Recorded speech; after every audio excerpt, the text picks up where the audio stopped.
Welcome to today's episode of CLCI Live, brought to you by the award-winning and ICF accredited school, Certified Life Coach Institute. Sit back, relax, and enjoy today's episode. Hi, everybody out there in social media land. Hello. Before we get started, we're going to talk about comparison and the comparison trap and all that entails, what that means for coaches. Before we go down that rabbit hole, though, I want to remind everybody out there watching right now to please participate in this live. We want to hear from you. Comment. We are monitoring all chats as best we can, and your input and feedback is what we want in our lives. So it's the comparison is non-existent between when you do chat and when you don't chat. When you do hear from you, we don't hear from you. So please, we'd love to hear from you as we do this madness. So we already have a Facebook user who says hi. So hi, I don't know who you are. For some reason, you are anonymous. I'll try to figure that out so I can give you a proper hello. In the meantime, who wants to talk about what we're doing today? I feel like Anthony would go with his background. Yeah. With Anthony's background? Okay, go for it. We are talking about comparisons, how we compare ourselves to others, how we compare ourselves to ourselves, and the trap that a lot of coaches and clients fall in where they're unhappy and dissatisfied with their life because they're comparing it to someone else's life. And it's, whoever they're comparing to is up here and you're down here. And there's this gap that needs to happen. Which, now that I think about it, isn't the comparison trap maybe a good thing for us coaches? If a client's got somewhere they want to be, that allows for coaching. And if everybody was happy with where they're at, then no coaching happens. So maybe it's good for business. Well, I think, wait. I think you're making assumptions there. Hello, Elizabeth. Just saying hi. Hi, Elizabeth. I think that you are right off the bat making assumption one that people are motivated by comparison, like that is something that might motivate them to do better. Isn't that something that does motivate people though? It may be to some degree, but it depends on your client. I mean, they might be not motivated. They might see that other people are doing awesome and feel like crap, I'm failing, and just give up. Like that might be enough for them to be like, screw this, I'm done. Like I can actually give you a story on that example that I fell trap in back in the day when I was younger, in my earlier 20s. I had this idea that I wanted to be a bodybuilder, and this supposedly good friend of mine said, "You're not going to do that." And I started comparing to what she said and gave more gave the power away basically to her because she had more. So in comparing myself to her, she knew best. I didn't know, I'm not going to do it. She's right. So I gave her the power. So that's where it doesn't work. But Anthony, you definitely are making great points because it does serve purposes. Just like many of the different aspects have several sides of a coin that can be a benefit in coaching sessions versus stopping that flow. So it just depends on what is in front of you, who you're coaching. Think of yourself. When have you allowed a comparison to shut you down, and when has a comparison helped you allow that flow to occur?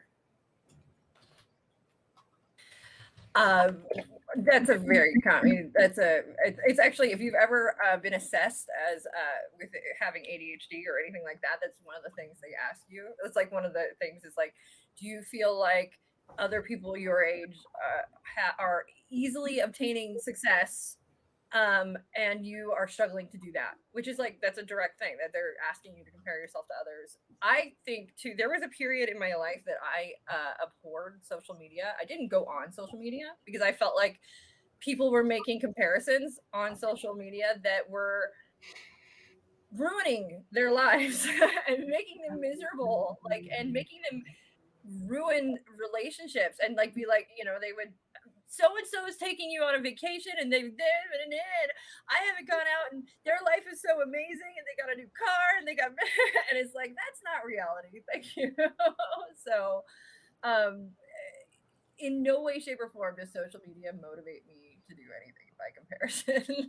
However, definitely there have been times where the desire to be I'm an overachiever to like the nth degree, and I think to be an overachiever you have to work a little bit from a place of comparison, like because like you are like, okay, I gotta succeed, I gotta, and there's always that like line of where you're setting your success in that bar, and I'm sure people fall in that line, which is dangerous though ultimately too.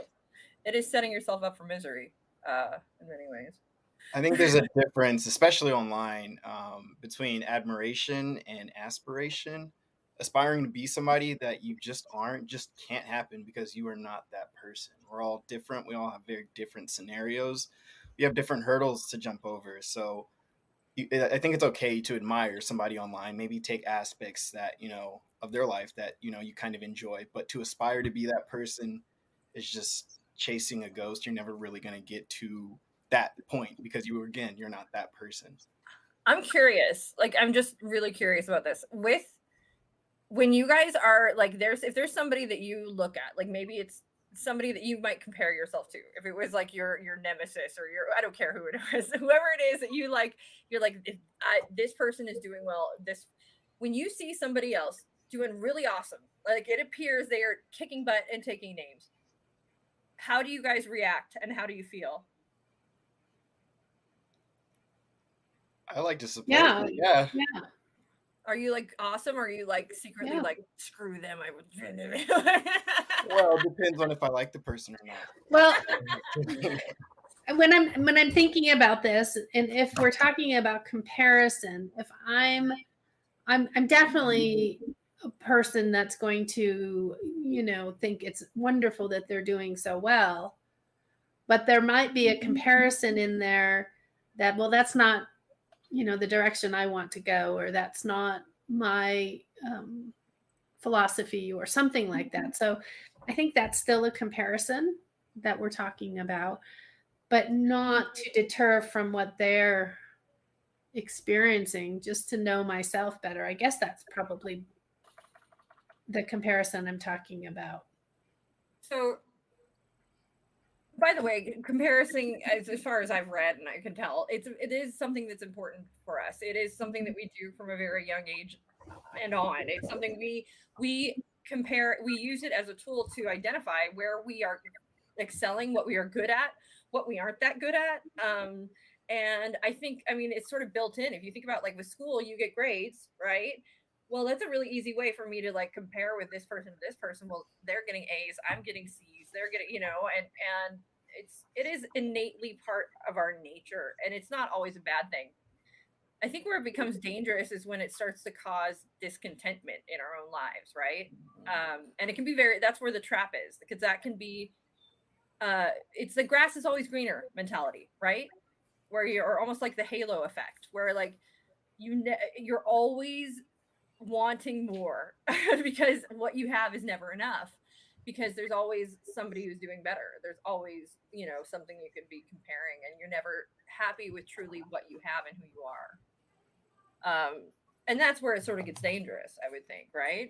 I can think of a very specific and personal example to this, which, like, in regards to like my health, for example, went to the doctors recently and have a higher blood pressure than other people my age should be.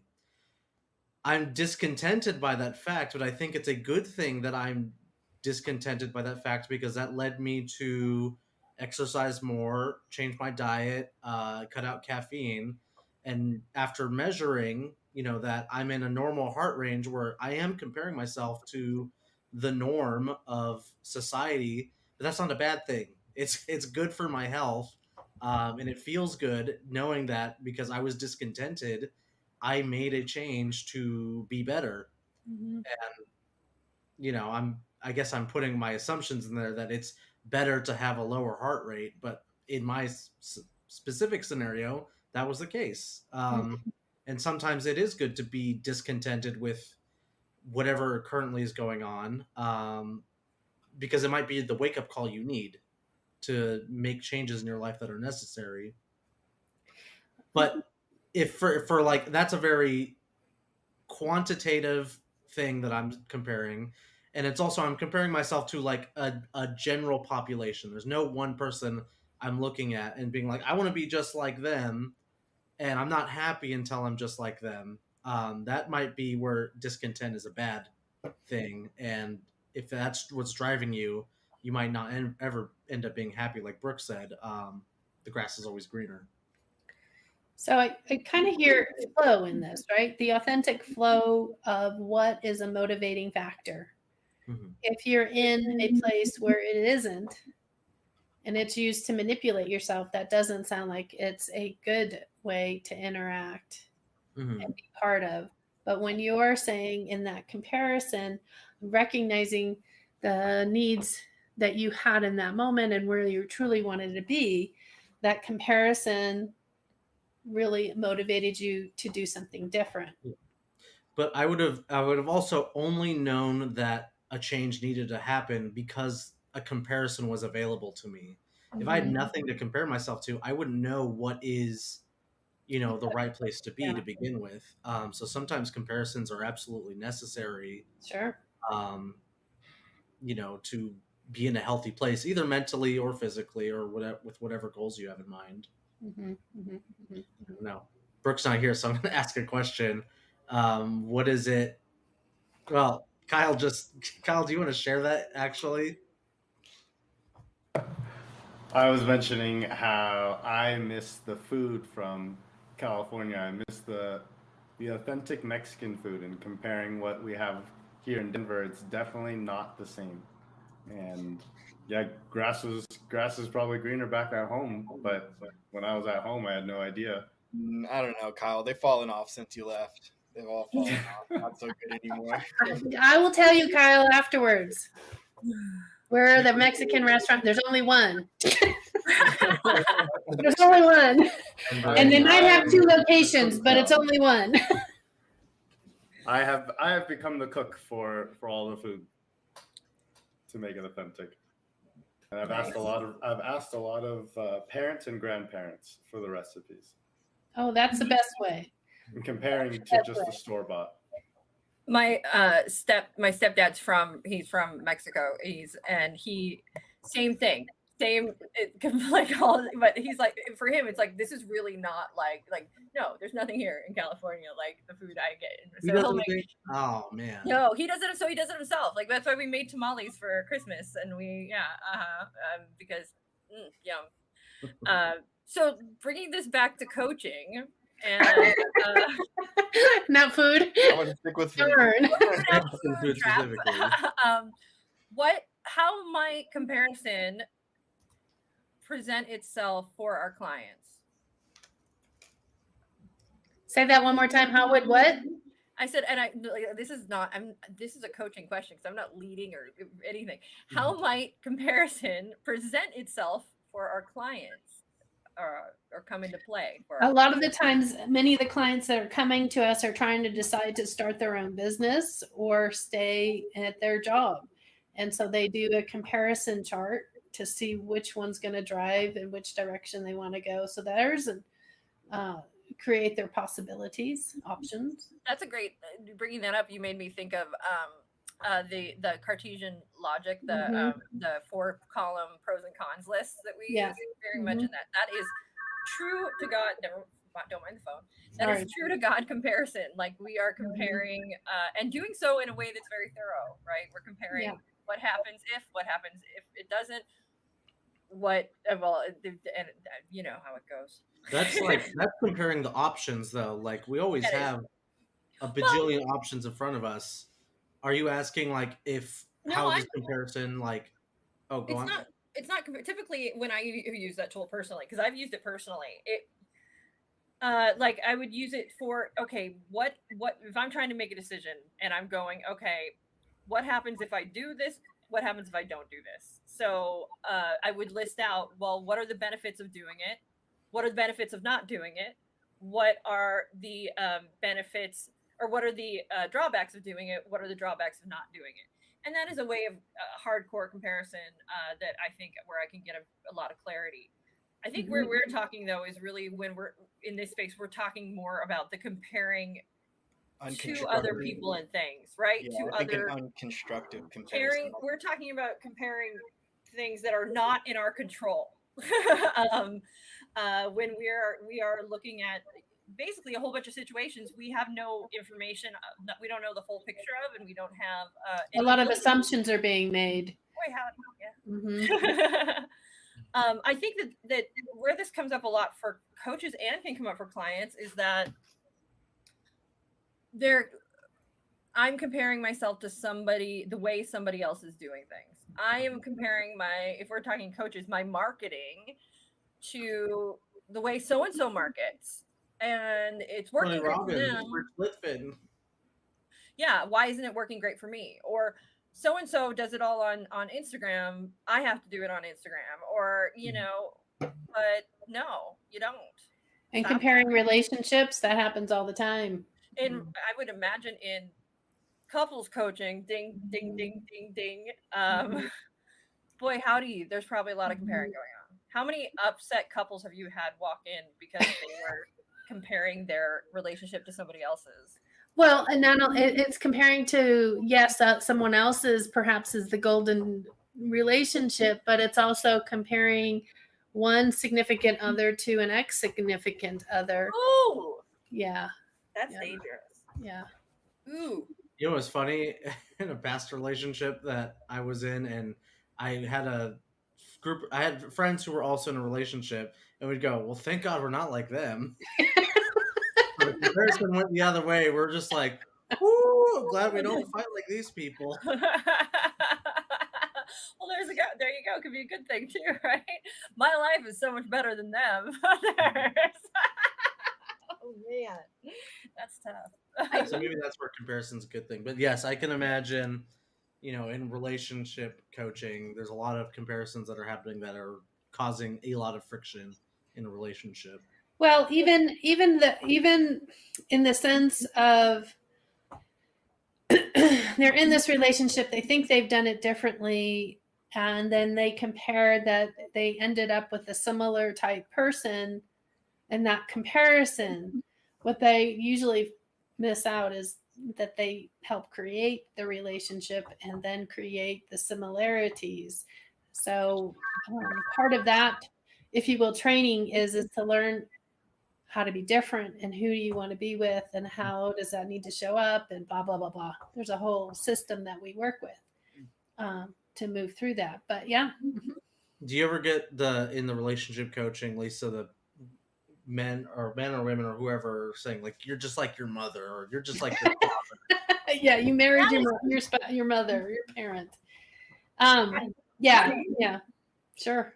Have you ever had somebody say, well, he or she reminds me of my mother or father? Because that could be really kind of a weird situation to be in. Like, because like, what do you do? What do you do as somebody, like the person that, okay, so if somebody was saying to me, you remind me of my mother, and it's weird, well, I can't change that. I'm just me. Like, what the heck? That's not fair. That would be, I don't know, I guess it could go either way. And that Robin makes a really good point. This is absolutely, it's kind of the return on investment. Helping them understand where they were and where they are now helps them understand that they've made progress. Yeah, I think that's the best type of comparison is when you are comparing to yourself or the best version of yourself or where you've been in the past. I got a question then. It's the only kind of comparison that is authentic. Like it's the only one that you actually know is like informed, right? I've got a question though, like a coaching question on this though, that I think it might be coaches might be tempted to like praise or comment like, look how bad you were before, and look how better off you are now that you've done the coaching. Or even like the assumption of progress. I think it's good to compare where the client was and where they are now and let the client come to the conclusion. I think though you wouldn't even, that would have to be a conversation that your client guided, because they would have to, wouldn't they have to create the measuring stick for that? Like they would have to, if you're creating the measuring stick, then you're leading. aren't you? At that Yeah. point? So it's where were you when you came in here? You're asking those questions. Mhm. What And was then- the progress? Where are the deviations today? I mean, whatever question, but yeah, what are the deviations from when to now? I would probably even avoid using progress, because that's like leading, I guess, the client to think there's like a forward direction to coaching, when sometimes it's not a straight line. It's, you're going all over the place, and you're in a different place that might be better, or might be, not where they want to be. But Coaching So is linear. in the coaching space, typically in the executive coaching, but I still use it, return on investment, right? What is your ROI in this space? that's So we're good. not But yeah, setting up on the first coaching session and saying, "Hey, look how much worse you were yesterday as compared to how great you're going to be after this session today." That's right. You're going to have an amazing session today because I have deemed it so. and you sucked last session. and you better do better this session. I will say though, and speaking to folks that have hired life coaches, Yeah. much of the time they are hiring them because they relate to them and because they want they're comparing themselves to that coach in many Mhm. ways. They want something that coach has, or they want to be more like that coach, or they want to get knowledge or something from that coach, and that is a direct comparison. A lot of times my life is effing up here, this coach seems to have it together in the same area, I'm gonna hire them. Right? Am I wrong there? I know that some No, of you you're guys- absolutely right. Yeah. Yeah, I Yeah. think that's the niche coaching that we often try to persuade our students that is really important because it allows your client to find you. And oftentimes it's someplace that you've already been as a person that you work towards as a coach. Mhm. Yeah. Yeah, and clients, they want that degree of trust. They want the trust that whatever problem it is that they're trying to solve, or whatever goal that it is they're trying to reach, is actually achievable in the real world. So that helps Yeah. with the trust issue, and so that they're able to open their wallets and give you their money. But at the same times, the coach needs to bring the expectation that, like, I had my journey, Yep. and that was good for me. Let's talk about yours and Mhm. what works for you. Absolutely. What works for you is going to be might be the similar or totally different. Absolutely. Do not tell them your prescription on as a coach on how to pursue the direction you achieve because it might be something completely different that you never even one could think of or two tried and failed, but it is really successful for this person because of their chemistry. Whatever that chemistry is. Absolutely. When when we are comparing, what are we doing and what aren't we doing? I think there's a lot of factors we aren't considering. I think also on the same note as where comparison can come up in coaching, a really nasty one is trying to live up to the perceived ideal person of loved ones that they give off, or what you believe that they're giving off. Trying to live up to that standard. That's a really nasty space of comparison. Trying to compare yourself to something that doesn't exist, something that isn't necessarily what you want to be. That's what we're not considering in that instance. I think is, do we really want to be that? Is that something that we actually care about? Of course, we love our loved ones, but at the same time, is what their perception or your perception of what they're trying to go ahead and relay to you as the standard to be, is that something that you're comfortable with? That's living up to an expectation, right?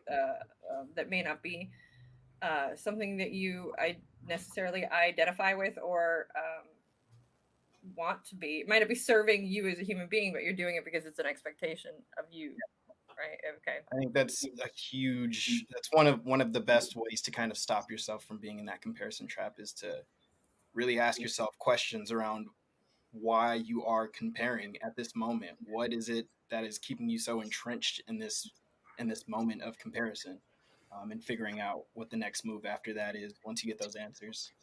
Well, and that brings me back to my question: what are we doing, and what aren't we doing when we're comparing? Well, I think part of it is an education process, and being able to compare. We have to recognize what someone is and isn't doing. And part of that exploration is that a direction that we want to go. It's got to be an experiment as well as education of understanding on what we're seeing. When Anthony, I think it was Anthony, was talking a few moments ago, I had another thought. Part of comparison is learning that when we are recognizing some trait in others that we're attracted to and want to take on, that's an education piece as well.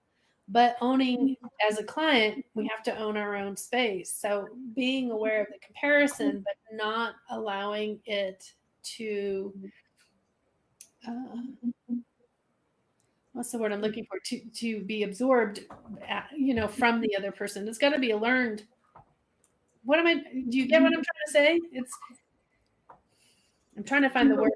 What you're saying is essentially what you're saying is when you do compare someone, what you are doing is you're taking in information and you're synthesizing something new to learn something about that. And what you do with that afterwards, you could just be miserable, or you could use it for a productive purpose, but you're learning something from that comparison. And being able to recognize it in the first place means it's already part of who you are. It's a matter of how you want to display it as well. Now, Brooke, to go back to your question, I'm trying to think about what are we not doing when we're comparing. We're not being content with who we are at the moment. Yeah. We're not being in the moment at all. Like, we're not living, right? At that point. It's not about us, ultimately. It's coaching the ghost a little bit, isn't it? When we're in that comparison, because it's not thinking about how we're moving forward. It's thinking about what either we aren't or are, or it's being stuck in your head. It's not living. Well, it could be a motivation for moving forward, because we would have to understand where we are, which is not going forward. But going forward could be in that comparison chart of where do we want to move towards. But and ultimately, if we're using it like we're discussing here, it stops us in our tracks. That's definitely not going to be a benefit by any means. I think that so okay, if I was a client, I walked in, and let's say I'm throwing this out here. I'm trying to think of somebody I might, who is somebody that you guys admire or like, or would emulate maybe yourselves or actions after? Well, I always say I want to be Dalai Lama. Okay, so if you walked into my office and said, I want to be the Dalai Lama. Yeah. What would we do as a coach next? We would ask what the attachment or attraction is to the Dalai Lama. What about the Dalai Lama? Do you want to? I would ask, what are the Sorry, you cannot be the Dalai Lama. I would ask what your definition of admire is. Sure. Because I realize that I have a very different definition of admire than I think some people have. So the way I understand admire is it's recognizing something within someone else that you actually have a little piece of inside you. And so you appreciate it in somebody else. It's an appreciation. And so when you admire someone, it's almost an acknowledgement of, hey, that's within me too. Look at that. But not everybody sees it that way. Some people see it, envious. And I think that's very different. Envy and admire is different to me. Well, and what we're talking, the admire and comparison is very similar, but the admire has got a more positive spin to it, doesn't it? And then envy is seeing something that someone has, wanting it, and thinking, well, I can't have that. But you don't want that person that you see it, have. You don't want them to not have it. Jealousy is when you want that person. Like, yeah, let's take it. What's coveting? What is jealousy? Let me get my Bible out. That one I haven't thought of yet. So I've only broken down, I guess, in my head, jealousy, envy, and admiration. I have not worked on covet. Is thou shalt not compare thyself to thine. Yeah, that's good. You should have said that out loud, Kyle. My lawn is greener. That's all I'm saying. Yeah, I'm working on my green lawn, but it's not doing so good. So what would your definition of admire be?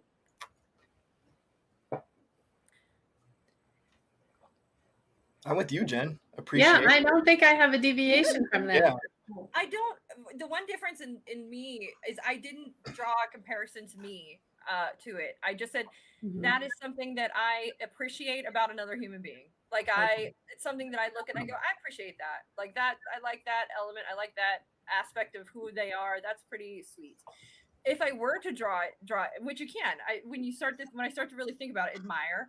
Well, if it's something I like in them, why wouldn't I want that trait to be a part of me? So then I'm probably going to want to hang out with them more too. And so I can learn to be more like that. Yeah. I think you can admire quality in somebody and not want that quality in yourself. I have admired people's just absolute stupidity before. Yeah. So I have just been like, wow, that is impressive. I can honestly agree with that. It's just like, wow, life would be easier if I was just like so ignorant and so stupid. Like I could probably be a happier person if I was as stupid as you were. So to be fair, I was raised without a religion. I was raised in zero religion whatsoever. I was none. Like I was actually raised the other side of the spectrum. I was raised to believe in not a God. And I used to, when I was younger, it was like, man, like all of those people with religions, they already got the rules. They've already got life figured out. And me, I got to figure it out for myself and make my own, which is just like, and there were times I was like, it seems like it would be so much easier if I they have a guidebook that I do not possess to living, to life, to afterlife. To me, it's like, it was definitely times in my life that I was like, man, I'm a little jealous that I don't have that. Because I think like you've got this faith, you've got this whole thing that I was never given or taught, or is just, it was definitely and how do you suddenly become, I guess I could just choose to at some point, but it's just weird because I think when you get it from childhood, it's a little different. I don't know. Maybe not though, who knows. But definitely moments that I have admired folks who had it figured out. Like it was like, you got your afterlife figured out. That's pretty awesome. Well, because it's admirable in the sense where they have it.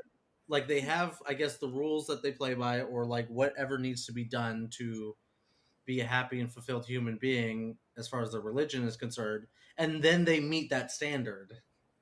Like it's all there, and we're sometimes like maybe not the jealousy, but like, oh, this person has too good of a life. Gets under my skin how happy they are, but like it's admirable because oh my gosh, it's admirable because you are comparing like the good qualities that they're showing in their life.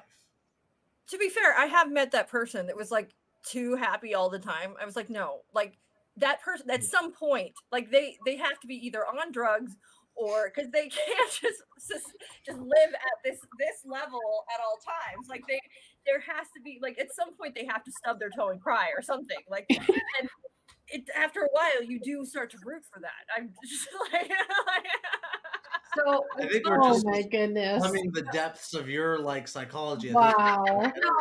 Wow. I relate, but I don't want them to experience something bad. I just actually the thought that I tell myself when I see someone that seems absolutely perfect and their life is perfect and they're happy all the time, I remind myself that they do have a struggle. I just don't know about it. Like that's always a thought that plays in my head. Isn't that just an assumption though? Like that is like, yeah, isn't that just like people who just don't struggle in life at all? No, I believe truly that everybody has a struggle. Like that's a foundational belief. I will say Halo Effect does kind of argue that yes, everybody has a struggle. Even like the person who has, like even Elon Musk, he's got 3 divorces. I mean, everybody's got like that guy's got a ton of kids. I think he's got like 8 kids, so he's definitely got some issues. So the more you have, the more you want. Like that is Halo Effect. Like the more, because you be content with what you have, and you're always striving for more. And so I think that sometimes the happiness is in maybe the simplicity of things, like being happy with what you have. Like that is like the antithesis of comparison, right? I'm good. I'm happy with what I got. I can be happy for everybody else. I don't need to compare myself to anybody. Life is good. So if we're in that space, does growth still happen? Yeah. So how do you get to growth if you don't know what the difference is? You shift your comparison to your past self instead of others. I don't even think you need to be. This is all assuming that people are motivated from a place of negativity or a place of wanting, lacking, right? Why can't I be motivated from a place of abundance? Like, why can't I can be? I can decide, hey, you know what, life is good, but I want to learn how to play the banjolele. Like, it doesn't mean that anything is bad or gone awry or uncomparable. It's just something I'm. But isn't so hold on, before we go anywhere else, I want this to be a big marker for all you coaches out there. There's parentheses or quotes or whatever. Your clients don't have to have a problem to be coached. This is the point. Things can be going really well and they want to move on to a different achievement. They just want to try, I just want to try this thing out. I mean, that's why do we have to be in a struggle or have things be crappy to learn, want to try something different or new? Or it doesn't have to be a problem. Reinvent ourselves for that matter, right? I mean, what if tomorrow I want to be the Dalai Lama? I'm not happy. Might be a little stepping stone that you have to go through. Or 2. But yeah. Speaking on the Dalai Lama as a sort of related idea, with also your want to play the banjolele, isn't the want, and I'm getting philosophical, I don't really know where I'm going with this, but isn't the want to do something or the want for any sort of enjoyment or entertainment or things like that, doesn't that come from a lack of contentment with just existing?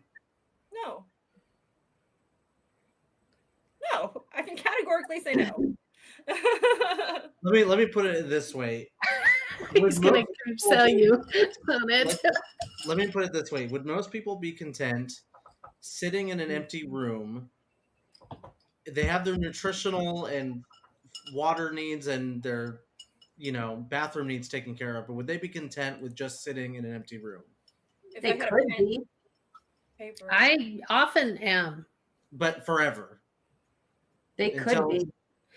There are a lot. So there's, I don't know if I could. Let's put it this way. Yeah. But there are plenty of people that their main job in life is to do meditation, and that is the main thing. There's the breatharians that their whole focus is inward and breathing, and they don't really eat. Well, and that's Anthony also making an assumption that a blank room is something that somebody might not want.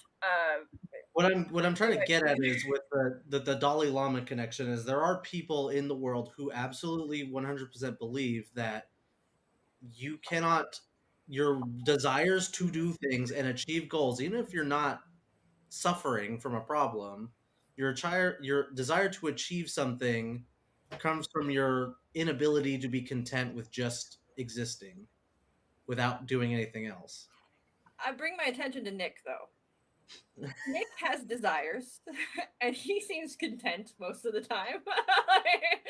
And I don't think he's ever miserable. But that's, you can't communicate to him. Like you can't know that for sure. I guess I can't know that. So is the argument because I want to do and grow, it is based on my discontent of where I am in this moment? Yes. I'm not saying that's my argument. I'm not saying I agree with that. I'm saying there is, if we're talking about you wanting to be the Dalai Lama, that seems to be a prerequisite to believe that. if we're coming from a Buddhist perspective, Okay, yes. which millions of people do believe that is the case. Well, that's enlightenment in Buddhism is the achievement of nothingness, right? I'm not speaking on as a Buddhist though. I'm spitballing at the very best, but all I'm saying is that you can coach people who are seemingly not having any sort of problems. So I'm content, but I want more. Is not the argument we're You're content discussing. I don't think you can be content and also want more. But That why seems does to it? be Why butting does it heads. have to be more? Here's my why Well, does it learning more. Is what why it does it means. have to be more? I mean, I think that there's an innate baggage that comes with the idea of wanting more. Why can't it just be that I just What if we're feel allowed like more? I feel like doing something? Like, you know what I mean? Like, I Well, feel in order to do something, if you're wanting to play the banjo, whatever it's called, banjolini, Angelele. banjolele, thank you. If you're wanting to play the banjolele, you have to, and you're wanting to play like a tune, not just whatever they call it. You've got to learn how to do that. Isn't learning, when we're talking about this, isn't learning growth? It is growth. Yes, absolutely. So isn't it more? It depends. and but that's when I'm saying, when I'm using more, that's in this space, that's what I'm moving towards growth. I can learn things and wish I had not learned them. Yes. And at that point, it is less. That's true. But I think less and more is not. I think that maybe it's just me. Maybe I have an aversion to the idea of less and more. Just unless it's quantifiable and quantitative, it's hard for me to wrap my head around. Somebody wrote in the chat, dissatisfied with the desire to grow. I like that. Yeah, absolutely. I like that. Mm-hmm. We pop that up there for 2 seconds so people I can disagree. Hold on. I want to make sure I understand, Anthony, your point. You're saying that you don't believe that someone can feel enough and feel that they have enough and still want to grow or achieve or expand or change. I think on the surface alone, it seems incompatible. Well, Like with what Facebook user put, satisfied with a desire to grow. Satisfaction and also having a desire seem incompatible to me. If I'm satisfied, I'm not going to have. And I'm talking. like Okay, if you've eaten a giant meal, you're not going to want more food. Yeah, if I'm satisfied, like my hunger is satiated, but I'm not going to have a desire to eat. We're talking about one area, right? At that point, your stomach, you're full, you're content. Ooh, that's good. That doesn't mean that you don't want to turn the TV on. Yeah, but we're comparing apples to oranges then. I might be satisfied. My point exactly. No. You might be satisfied with your hunger, but you're not satisfied with like your entertainment or your attention span or whatever's going on. I think I could still be satisfied and want to do additional behaviors. It's assuming that somebody is proactive versus reactive. That if someone is more forward motivated versus like you're motivated towards pleasure or away from pain, right? Mm-hmm. We're coming from this idea that people are only motivated away from pain, but that's not true. People can be motivated to move forward to pleasure and be coming from a place of pleasure. Like I might be happy and want to be to just stack on the happiness. Yeah, what I'm saying is though, and that's very funny. What I'm saying though is that whatever your desire is, whatever you're motivated away from pain or towards pleasure, it comes from a lack of satisfaction of where you are currently at. I'm not satisfied. I don't like the word satisfaction. I disagree because I don't. Well, whatever term we move it towards, it's this versus that comparison that Anthony's bringing up. Mm-hmm. Is it human nature for us to always want to achieve more? For the most part, I would say most of us want to achieve more. Is it because we're dissatisfied where we are? I think so. Or it's Hmm. because, you know, of inflation and we gotta if we don't get more, then we're gonna end up behind and we're not gonna be at this nice homeostasis satisfaction level. So we have to keep up with everything else around us. I think there can be satisfaction and still desiring different things. Like I would like my so the house where my house is, there's no real flat area. So I'm not dissatisfied that it's a hilly area, but I do wish we had some flat area, especially for my granddaughter to play in. Does that mean I'm dissatisfied with it? Yes. I don't feel that way. If you could magically have a flat area instead of a hilly area, though, like if that you could snap your fingers and that Yeah. was the case, would you do it? Yeah. Then it, to me, it sounds like you're dissatisfied with the hilly But area okay, and you desire something else. I'm not dissatisfied. So you're saying that I'm dissatisfied with the fact that I cannot play the banjo-lele, and that's what's driving me to play the banjo-lele? Because it's not at all coming from a place of dissatisfaction. It's coming from a place of curiosity. It's coming from a place of just mostly curiosity and just like wonder if I can do this. I want to know, and I want to know it'd be fun if I did, and I want to see what it's like. It is Why do nothing you to do choose? with So my question is, why do you my choose? desire to play the banjo-lele or my ability to play the banjo-lele. So my question is, Brooke, why do you choose the banjo-lele as opposed to any other skill in the world? I could choose any other. I have a curious hunger to find out what the things I can do. Like so much of my life is based around. I'm asking why though. Why the banjo-lele? Because I like the Mhm. instrument. I like hearing the term. Banjo-lele.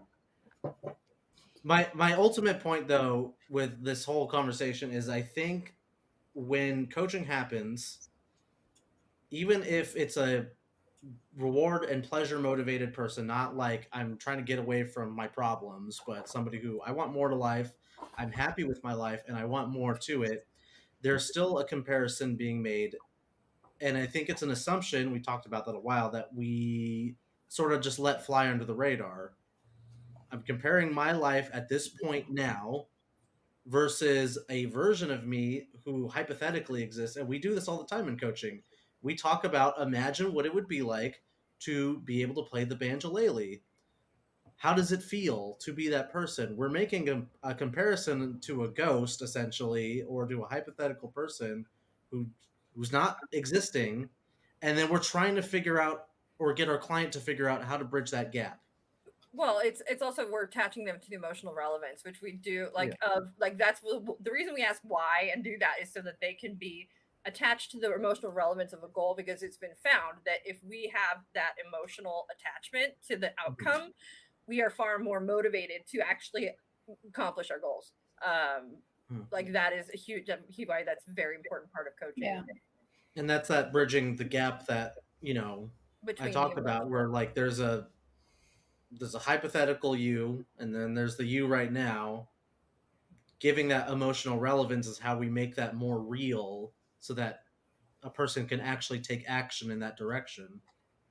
I'm thinking, like, I don't think that playing the banjo-lele is going to make me a happier human being. Like, I don't think that, oh my God, my life is going to be so much better if I play the band. Like, man, life is going to be awesome. I actually probably think I'll play it for a little while, and then go, okay, I can do this, and probably never play it again.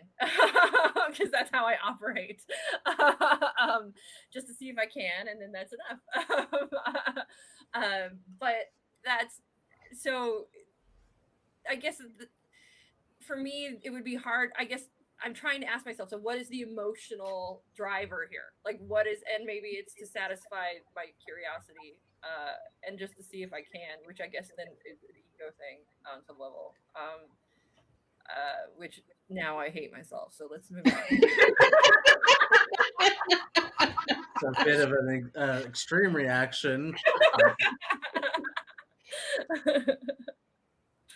I think Well, you've been totally quiet. We read your stuff. What do you have to say in this department? Gosh, I mean, I'm on track with what everyone's saying. I feel like it's a mindset of how you want to compare, and you need to maybe take a step back if you start comparing yourself and it gets negative and spirals down, and that imposter syndrome picks up. Or maybe if you feel that way, you can start comparing yourself and use different words like admiring somebody and wanting to maybe set goals to better yourself and comparing your older self to who you are now, positive ways in comparing. And I think it's a good way to not let comparing become, I guess, a thief in your coaching. Yeah. Yeah.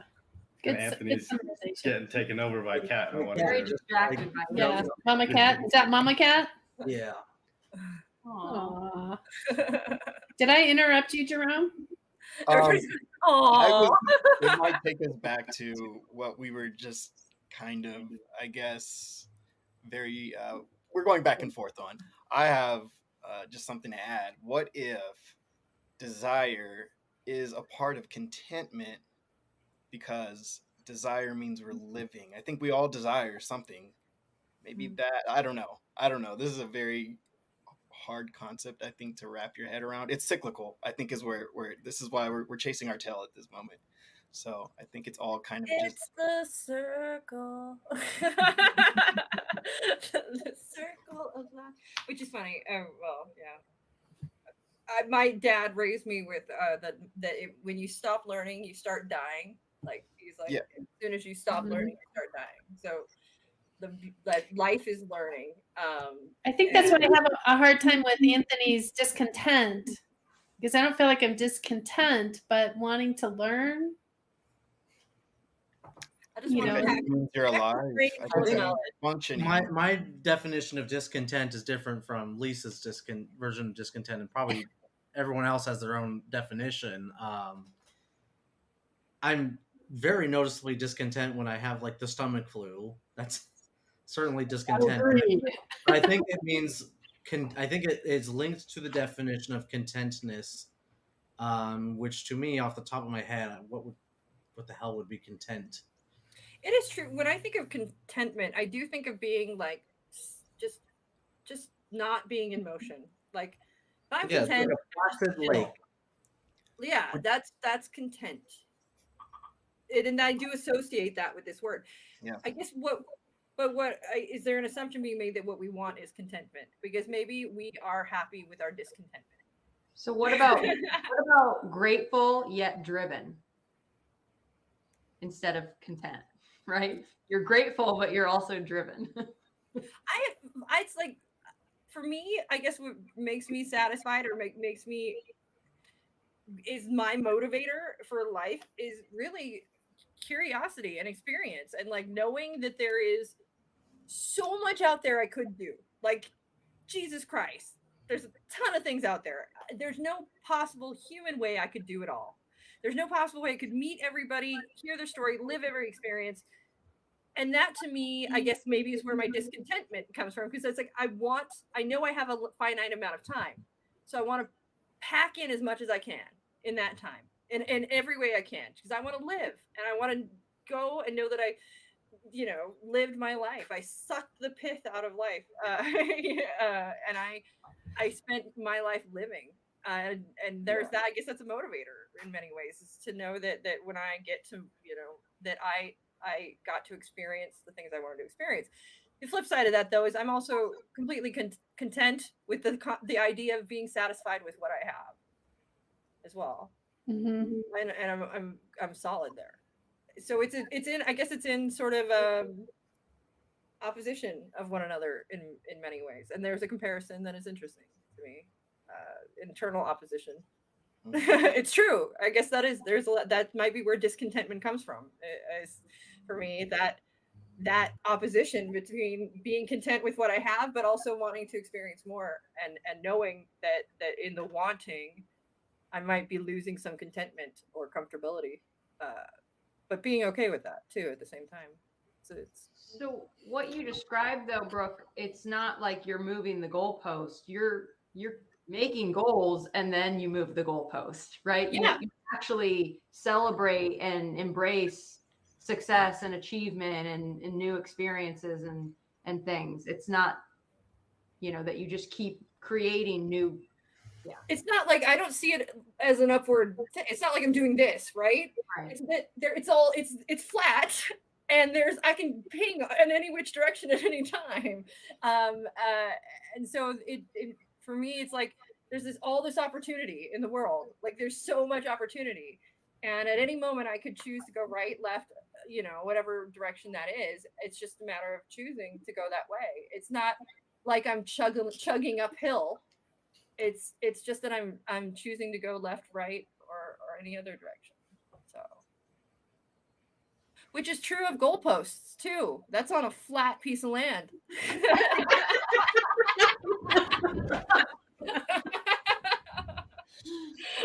So I know the conversation kind of moved to comparison to contentment, Where we get what happened here. and then further afield. I think that those are comparable. Yeah. Well, no, what I'm trying to say, I'm trying to wrap us up now since we're at the hour. But what can our coaches take away from this whole conversation as far as comparison goes?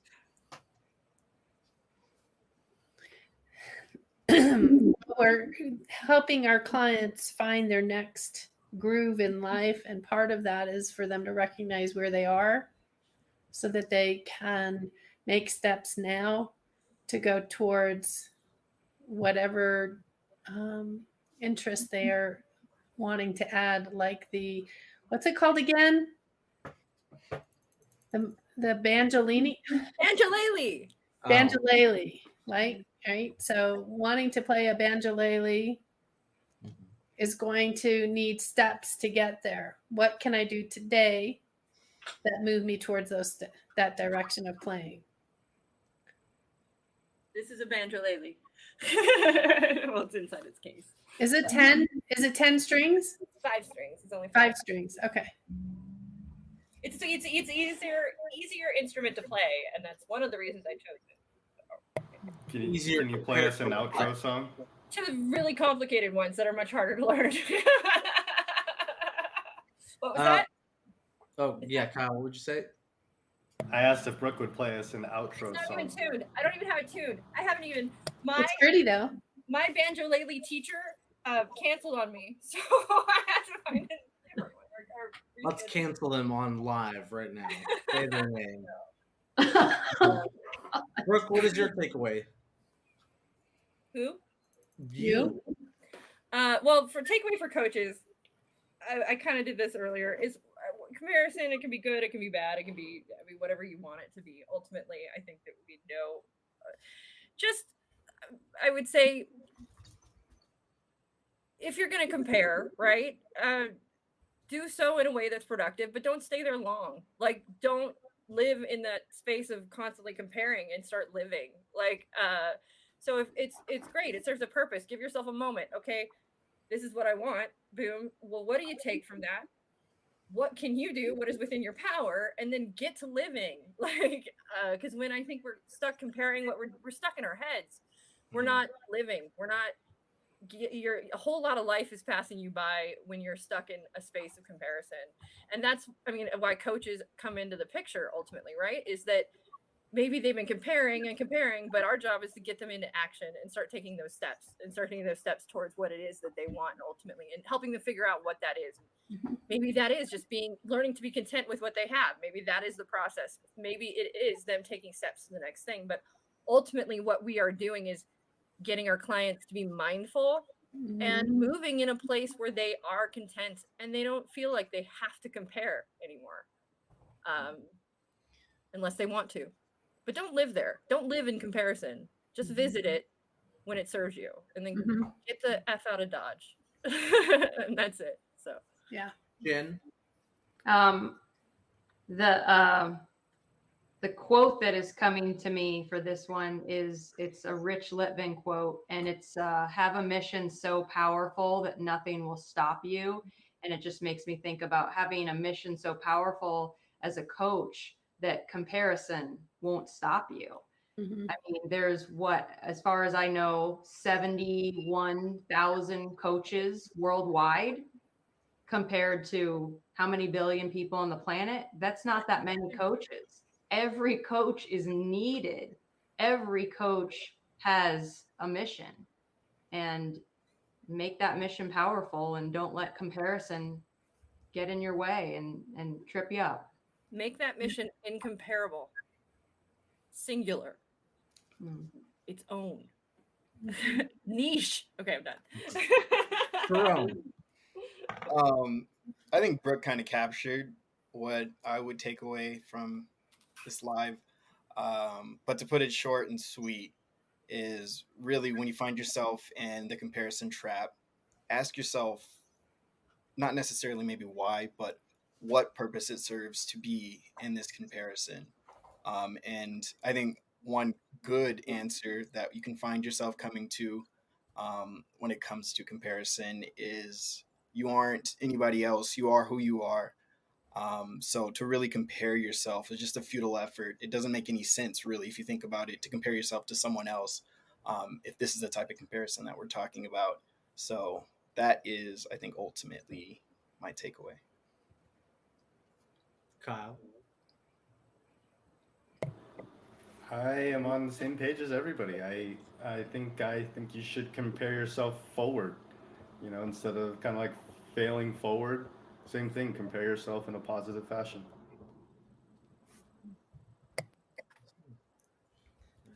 For me as well, comparison is something that I think everybody will always do for eternity, but it's recognizing what you are comparing, seeing if it benefits you or not, whether it's, comparing yourself to a past version of yourself, a future version of yourself, or someone else, identifying what it is you are comparing yourself to, and is this actually what you want? And then if it is, find a way to move towards that direction. You might find that the grass is always greener and it's not what you thought it was. You might be exactly what you're looking for, but comparison is a useful tool to help people get to where they want, but it can hold you back at times if you're only living in comparison. And that's it. That's live. Thank you. Join us. We have an amazing 3-day process for our certified life coaches. Come join us. We have a lot of fun. We have a class going on right now. They're experiencing some great life coaching.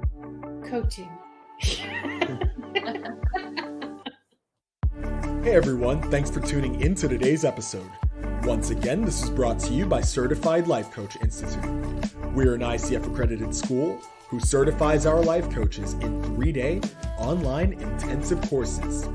In addition to other podcast episodes, feel free to check us out every Tuesday at 4:00 p.m. Pacific Standard Time on YouTube or Facebook for our CLCI Lives, where we get together and discuss various topics that are centered around sharpening your skills so you can become a better certified life coach.